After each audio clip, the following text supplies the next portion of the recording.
step behind the lens, and look beyond the boundaries of ordinary storytelling.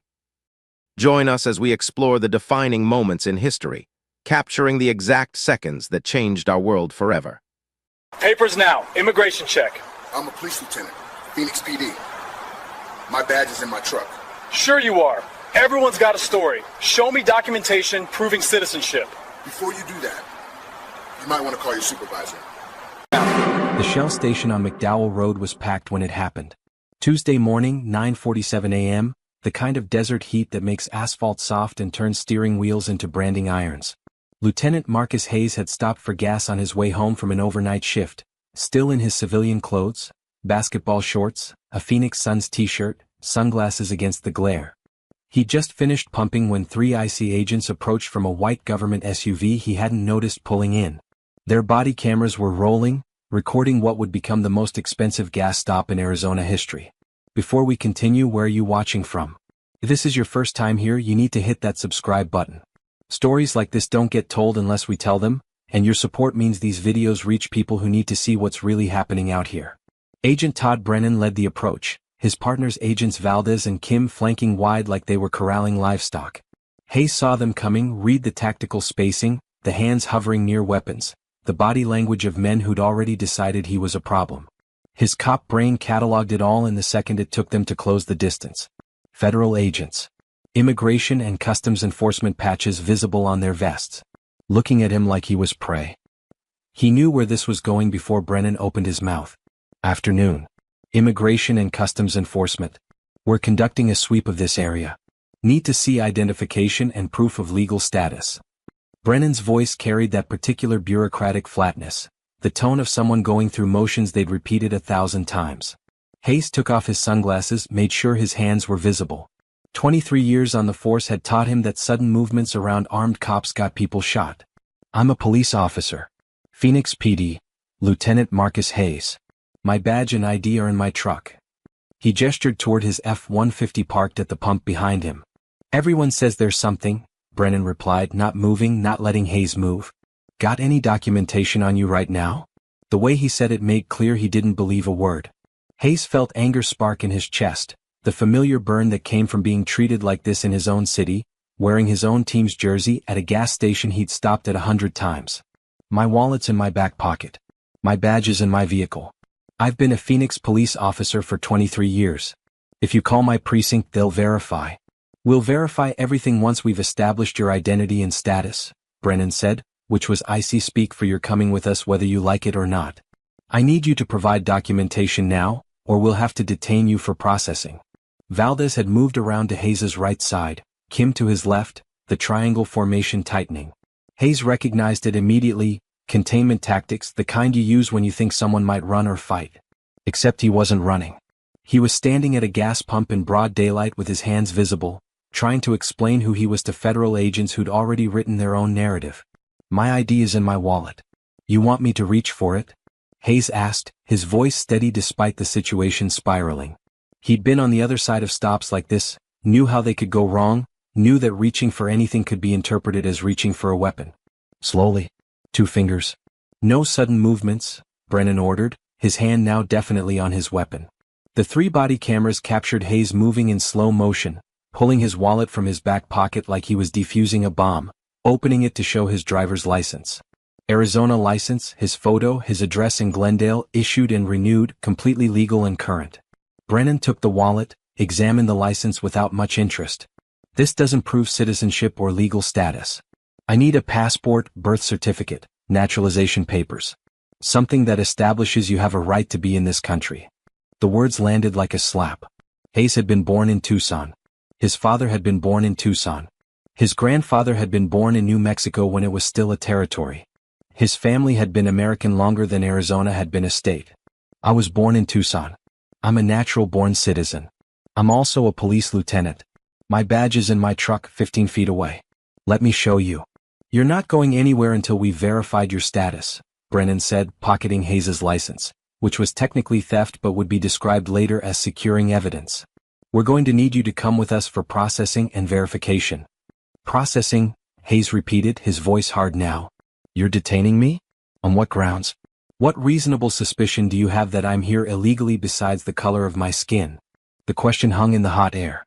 Around them, other customers at the gas station had stopped, phones coming out, witnesses materializing the way they always did when something felt wrong. A woman pumping gas 3 spots over had her phone up, recording. A man coming out of the convenience store had paused, watching. Should federal agents be allowed to demand citizenship papers from anyone without reasonable suspicion? Comment below, because what happened to Marcus Hayes could happen to any of us, and the only thing separating law from tyranny is the question we're willing to ask. We're conducting an operation in this area based on intelligence about illegal employment. Valdez spoke up, his camera recording Hayes's expression, the controlled fury barely held in check. We have authority to verify status of individuals we encounter. Intelligence, Hayes said. So you saw a black man at a gas station and decided to demand papers. That's your intelligence. That's your reasonable suspicion. Brennan's jaw tightened. Turn around. Hands behind your back. You're being detained for verification of legal status pending. Call my precinct. Hayes interrupted, not moving, not complying, not giving them what they wanted. Central Precinct. Phoenix PD. Ask for Captain Williams. Tell him you've got Lieutenant Marcus Hayes detained at a Shell station on McDowell. See what happens. Turn around, Brennan repeated, reaching for his handcuffs. That's when Hayes made his decision. He wasn't going to make it easy. Wasn't going to be walked into their vehicle and disappeared into the federal system for however many hours it took to sort out who he was. He planted his feet, kept his hands visible, and used the voice he'd developed over 2 decades of command. I am not resisting. I am not fleeing. I am invoking my Fourth Amendment rights. You have no reasonable suspicion to detain me. You have no probable cause to arrest me. I am a Phoenix Police Department lieutenant, and if you put your hands on me without cause, you are committing assault on a peace officer. The words came out crisp and clear, projected for the cameras, for the witnesses, for the record. Brennan hesitated. This wasn't the usual response. People they stopped usually complied out of fear or confusion, usually got in the vehicle and sorted it out later. This guy was citing constitutional law, claiming to be a cop, making a scene that was being recorded by multiple phones. We have authority, Brennan started. You have authority to stop people with reasonable suspicion they've violated immigration law. Hayes cut him off. What reasonable suspicion do you have about me? What specific, articulable facts made you target me at this gas station? Because if the answer is I'm brown and buying gas, that's not reasonable suspicion. That's racial profiling and you know it. Kim moved in from the left, trying to grab Hayes's arm. Hayes took a step back, hands still up, not aggressive but not allowing the contact. Don't touch me. I have not consented to any search or seizure. You are violating my constitutional rights, and it's being recorded from multiple angles. The standoff lasted maybe 30 seconds, but it felt longer. 3 federal agents surrounding one man, customers watching, phones recording, morning traffic passing on McDowell with drivers slowing to see what was happening. Then Brennan made his decision, the wrong one, the one that would cost the government $13.9 million. Subject is resisting detention. Secure him. They moved simultaneously, Valdez and Kim grabbing Hayes's arms while Brennan went for the handcuffs. Hayes didn't fight. Fighting would have gotten him charged with assaulting federal officers. But he didn't help either. Dead weight, arms tense but not pulling, forcing them to manhandle him into cuffs while he continued speaking for the cameras. I'm not resisting. I am being assaulted by federal agents without reasonable suspicion or probable cause. My name is Lieutenant Marcus Hayes, Phoenix Police Department, badge number 2847. I am a United States citizen. This detention is unlawful. The cuffs clicked around his wrists, tight enough that he felt circulation cut off. Brennan's body camera recorded the process, recorded Hayes's face, recorded the moment a 23-year police veteran was treated like a criminal at a gas station for pumping gas while black. They walked him toward their SUV, past staring customers, past the woman still recording, past the man on his phone who Hayes heard saying, "Yeah, they're arresting some guy, I don't know why, he says he's a cop." My truck, Hayes said, craning his neck to look back at his F-150 still at the pump, keys in the ignition, badge and service weapon locked in the console. My vehicle is unsecured. I've got a weapon in there. We'll handle it, Brennan said, which meant exactly nothing. They put Hayes in the back of their SUV, the cage separating front from back, the space that smelled like fear and sweat and the dozens of people who'd sat there before. The body cameras recorded him sitting there, hands cuffed behind his back, face set in controlled fury. Then Brennan made a phone call, his camera recording his side of the conversation. Yeah, we've got a subject detained for verification. Says he's Phoenix PD but no badge or ID visible. Detained at Shell on McDowell? Right. Yeah, we'll bring him in. He ended the call and climbed into the driver's seat, Valdez riding passenger, Kim in the back keeping an eye on Hayes. They pulled out of the gas station, leaving Hayes' truck at the pump, and headed toward the ICE field office. In the back seat, Hayes spoke directly to the cameras he knew were recording. Approximately 10 a.m. Tuesday morning. I have been detained by ICE agents Brennan, Valdez, and Kim without reasonable suspicion or probable cause. I am Lieutenant Marcus Hayes, Phoenix Police Department. I was born in Tucson, Arizona. I am a United States citizen. This detention violates my Fourth Amendment rights. Everything these agents are doing is being recorded, and they will answer for it. The ride took 28 minutes. Hayes spent them silent after his statement, breathing slowly, controlling his anger, running through what would happen next. They'd process him, eventually verify who he was, eventually realize they'd screwed up. The question was how long that would take and how much damage they'd do before admitting the error. At the ICE field office, they parked in the secured garage and walked Hayes inside, still handcuffed, still treated like a detainee. The intake area was busy, other people in various states of processing, agents moving with the efficient boredom of bureaucracy. They put Hayes in a holding room, a 10 by 10 cube with concrete walls and a metal bench. Someone will be with you shortly, Brennan said, removing the handcuffs. Don't suppose you want to make that phone call to my precinct, Hayes said, rubbing his wrists where the cuffs had left red marks. We'll verify your identity through proper channels, Brennan replied, which meant they'd take their time, follow procedure, cover their asses before admitting they'd messed up. The door closed, and Hayes sat on the metal bench in a federal holding cell, a police lieutenant with 2 decades of service being treated like he'd just crossed the border illegally. He'd been in rooms like this before, on the other side interviewing suspects, working cases. Never thought he'd be sitting on this bench. An hour passed. Then 2. Hayes could hear activity outside, agents talking, phones ringing, the machinery of enforcement grinding through its daily routine. Nobody came to talk to him. Nobody explained what was happening. Just silence and waiting and the growing knowledge that somewhere, someone was about to realize they'd made a catastrophic mistake. At 12:43 p.m., 3 hours and change after the gas station stop, the door finally opened. A supervisor, judging by the rank insignia, followed by Brennan looking like he wanted to be anywhere else. Mr. Hayes, the supervisor said, his voice carefully neutral. I'm Agent Supervisor Martinez. There's been a situation. We've verified your identity. You mean you finally called Phoenix PD and found out I am exactly who I said I was? Hayes replied, his voice flat. Lieutenant Marcus Hayes. 23 years on the force. Born in Tucson. Natural-born citizen. And you detained me for 3 hours because I was pumping gas. Martinez had the decency to look uncomfortable. We followed procedure for verification of status. You're free to go. We'll arrange transport back to your vehicle. Procedure? Hayes repeated. Your procedure is to detain American citizens without reasonable suspicion? To ignore when someone tells you they're a cop?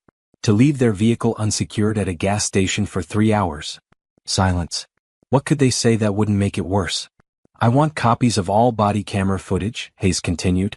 I want the names and badge numbers of all 3 agents involved. I want a formal incident report. And I want to know what reasonable suspicion you had to stop me in the first place beyond being brown at a gas station. You'll receive all appropriate documentation, Martinez said, which was bureaucrat speak for we'll give you the minimum the law requires. Again, we apologize for any inconvenience. Inconvenience, Hayes said softly. You handcuffed a police lieutenant and detained him for 3 hours without cause, and you're calling it an inconvenience. We're way past inconvenience. We're into federal civil rights violation territory and you know it. They drove him back to the Shell station in uncomfortable silence. His truck was still there, somehow not towed, still parked at the pump where he'd left it. Hayes checked his console. Badge still there, weapon still secured, nothing obviously disturbed. He stood in the parking lot for a moment, breathing, processing, deciding. Then he got in his truck, drove straight to the Phoenix Police Headquarters, and walked into Captain Williams's office still wearing his basketball shorts and son's shirt. Marcus, what the hell? Williams started, then saw his expression. What happened? Hayes told him. Every detail. The stop, the detention, the 3 hours in a federal holding cell. Williams listened with a face that went from concern to fury. They detained you? For what? For being brown. That's it. That's the whole reason. No reasonable suspicion. No probable cause. Just 3 IC agents who saw a black man and decided to demand papers. Williams reached for his phone. I'm calling the chief. And you're calling a lawyer. This is beyond department business. This is federal civil rights lawsuit territory. The lawyer Hayes hired was Amanda Torres, a civil rights attorney who'd built her reputation suing federal agencies. She listened to his story, requested the body camera footage under FOIA, and within 8 weeks had enough to file a lawsuit that made the Department of Homeland Security's legal team blanch. The footage was damning. 3 angles showing Hayes being stopped without cause, detained without suspicion, handcuffed and transported despite clearly identifying himself. Audio capturing his repeated assertions of citizenship, his badge number, his request that they verify with his department. And their refusal to do so until after they'd processed him through their system. Lieutenant Marcus Hayes versus United States of America, Todd Brennan, Luis Valdez, Jennifer Kim. The complaint alleged unlawful detention, false imprisonment, violation of Fourth Amendment rights against unreasonable seizure, racial profiling, deprivation of civil rights under color of law, and intentional infliction of emotional distress. The evidence was attached in hundreds of pages of exhibits. Body camera recordings, witness statements from the gas station, phone records showing Hayes' location, his service record with Phoenix PD, his birth certificate proving citizenship. An airtight case of wrongful detention. The government offered to settle within 4 months. $75,000. Torres sent back a one-word response, no. They came back with $300,000. Still insulting. Your agents detained a police lieutenant for 3 hours because he was brown, Torres told the government attorney. You ignored his identification, his badge number, his constitutional rights. We're going to trial, and a jury is going to make you pay for every second of that detention. The trial started 19 months after the gas station stop. The courtroom in downtown Phoenix was packed every day. Off-duty cops wearing their uniforms in solidarity. Civil rights organizations. Community members. Media from across the country covering what had become a symbol of overreach and racial profiling. The body camera footage was played on day 2. All 3 angles synchronized.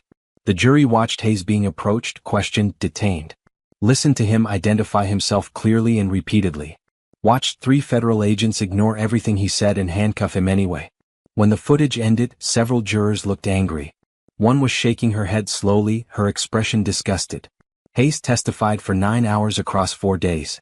He walked the jury through his career, his service record, his commendations. Described the humiliation of being detained at a gas station he'd stopped at hundreds of times, in his own city, wearing his own team's jersey. Explained the fear that ran through his mind. Would they believe him? Would this escalate? Would he become another name, another hashtag? I've been a cop for 23 years, he told the jury. I've made thousands of stops, hundreds of arrests. I know what reasonable suspicion looks like. I know what probable cause requires. Those agents had neither. They had a brown man at a gas station and that was enough for them. Everything else, my explanation, my badge number, my rights, none of it mattered because they'd already decided I didn't belong. The defense tried to argue the agents had acted reasonably based on their intelligence about illegal employment in the area. Torres destroyed that argument in cross-examination of Brennan. Agent Brennan, what specific intelligence did you have about illegal employment at that Shell station? We had general intelligence about the area. The area. So not that specific station. Correct. And what about Lieutenant Hayes' behavior or appearance made you suspect illegal employment?